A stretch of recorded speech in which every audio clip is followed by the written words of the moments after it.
I am Shweta আর আমার কিচেনে আপনাদের সকলকে স্বাগত। আজকে আমি নিয়ে এসেছি আপনাদের জন্য পনির বাটার মশলার রেসিপি। রেস্টুরেন্টে আমরা পনির বাটার মশলা খাই, কিন্তু ঘরেই অতি সহজে সামান্য কিছু উপকরণ দিয়ে কিভাবে সেটা বানানো যায় তো চলুন দেখে নেওয়া যাক। আর তার আগে দেখে নিন কি কি উপকরণ লাগছে পনির বাটার মশলা বানাতে।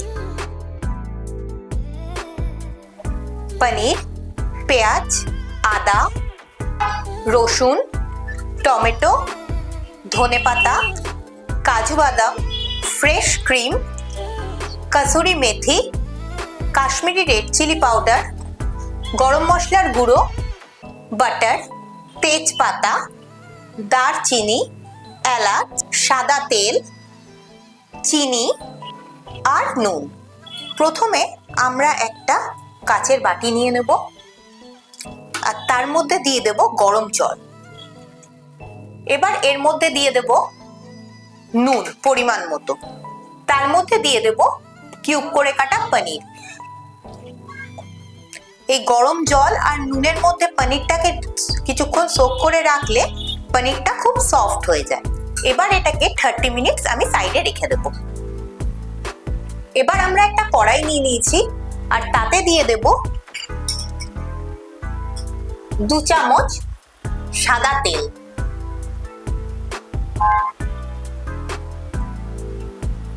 আর হাফ চামচের মতো বাটার। তেল আর বাটার গরম হয়ে গেছে। এবার এর মধ্যে আমরা দিয়ে দেব পেঁয়াজ, যেটা আমি রাফলি চপ করে রেখেছি।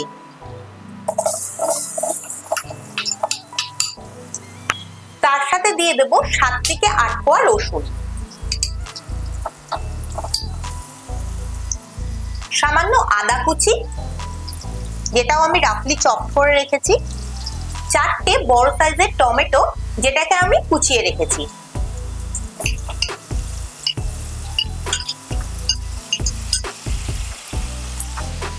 এর সাথে দিয়ে দেব 8-10টা কাজু বাদাম,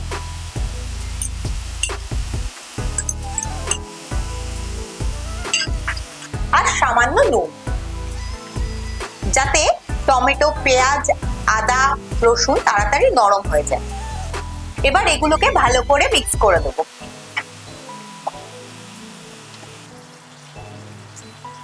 এবার এটাকে ঢাকা দিয়ে কম আঁচে 5 থেকে 6 মিনিট কুক করব। 5 মিনিট হয়ে গেছে, তো চলুন দেখে নেওয়া যাক যে টমেটোগুলো নরম হয়েছে কিনা। টমেটোগুলো একেবারে নরম হয়ে গেছে। এবার আমরা গ্যাস অফ করে দেব আর অপেক্ষা করব এটা ঠান্ডা হওয়ার। এটা ঠান্ডা হয়ে গেলে এর একটা স্মুথ পেস্ট বানিয়ে নেব। আমাদের এই মশলাটা ঠান্ডা হয়ে গেছে। এবার এর একটা স্মুথ পেস্ট আমরা বানিয়ে নেব। তার জন্য নিয়ে নেব একটা মিক্সিং জার আর তার মধ্যে দিয়ে দেব এই মশলাটা।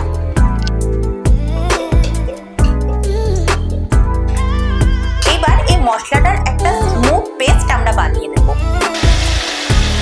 আমাদের এই পেস্টটা রেডি হয়ে গেছে। এবার এটাকে আমরা একটা ছাঁকনির সাহায্যে ছেঁকে নেব।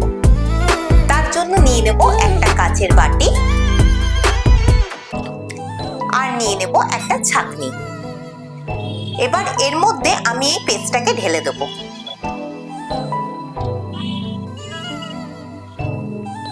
আর চামচের সাহায্যে এটাকে ভালো করে নাড়তে থাকবো। তাহলে আমরা একটা স্মুথ গ্রেভি পাবো, যেটা আমরা রেস্টুরেন্টে খেয়ে থাকি। বাটা মশলাটা ছাকা হয়ে গেছে। এবার চলুন আমরা চলে যাই নেক্সট স্টেপে। আবার আমরা একটা কড়াই নিয়ে নিয়েছি আর কড়াই গরম হয়ে গেছে, তো এর মধ্যে দিয়ে দেব 2 চামচ তেল,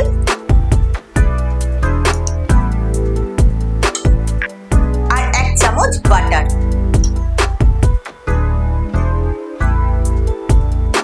তেল আর বাটার গরম হয়ে গেছে। এবার এর মধ্যে দিয়ে দেব তেজপাতা একটা, সামান্য দারচিনি আর 2টো এলাচ।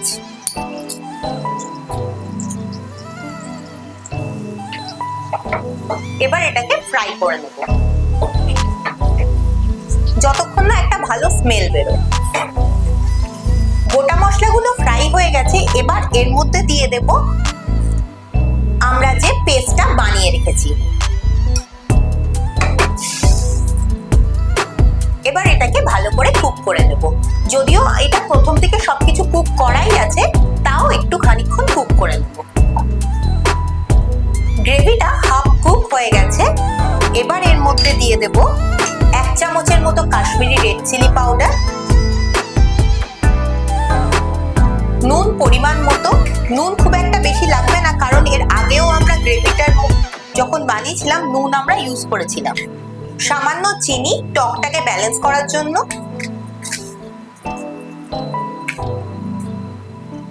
আর কাসুরি মেথি। এটাকে আমি হাতে নিয়ে এরকম ভাবে ডলে দেব।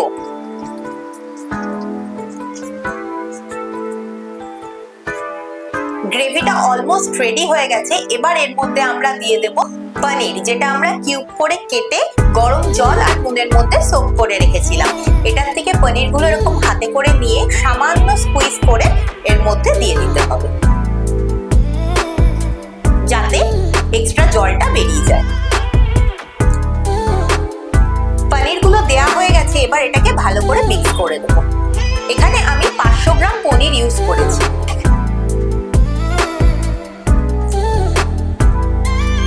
আর 5 থেকে 6 মিনিট কম আছে এটাকে কুক করব। আপনারা চাইলে ঢাকা দিয়েও কুক করতে পারেন। 5 মিনিট হয়ে গেছে আর আমাদের পনির বাটার মশলা প্রায় রেডি হয়ে গেছে। তো নামাবার আগে এর মধ্যে দিয়ে দেব সামান্য গরম মশলা গুঁড়ো, 2 থেকে 3 চামচের মতো ফ্রেশ ক্রিম,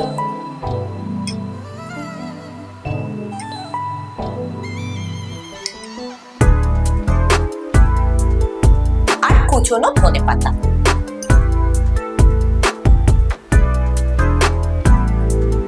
এবার এটাকে একটু মিক্স করে আমরা এটাকে সার্ভ করে দেব। পনির বাটার মশলা রেডি হয়ে গেছে। আমরা এটাকে একটা সার্ভিং বোলে নামিয়েও ফেলেছি। সার্ভ করার সময় এর মধ্যে দিয়ে দেব 1 চামচ ফ্রেশ ক্রিম। এটা জাস্ট ফর গার্নিশিং। সামান্য বাটার আর সামান্য কুচনো ধনেপাতা।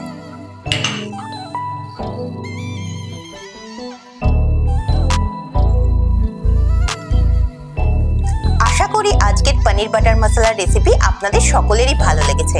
আর আমি যেভাবে পনির বাটার মশলা বানিয়েছি, আপনারা যদি সেইভাবেই বাড়িতে বানান তো আমাকে কমেন্ট বক্সে অবশ্যই জানাবেন। আর খুব শীঘ্রই দেখা হচ্ছে আরো কিছু ইন্টারেস্টিং রেসিপির সাথে। ততক্ষণের জন্য নমস্কার।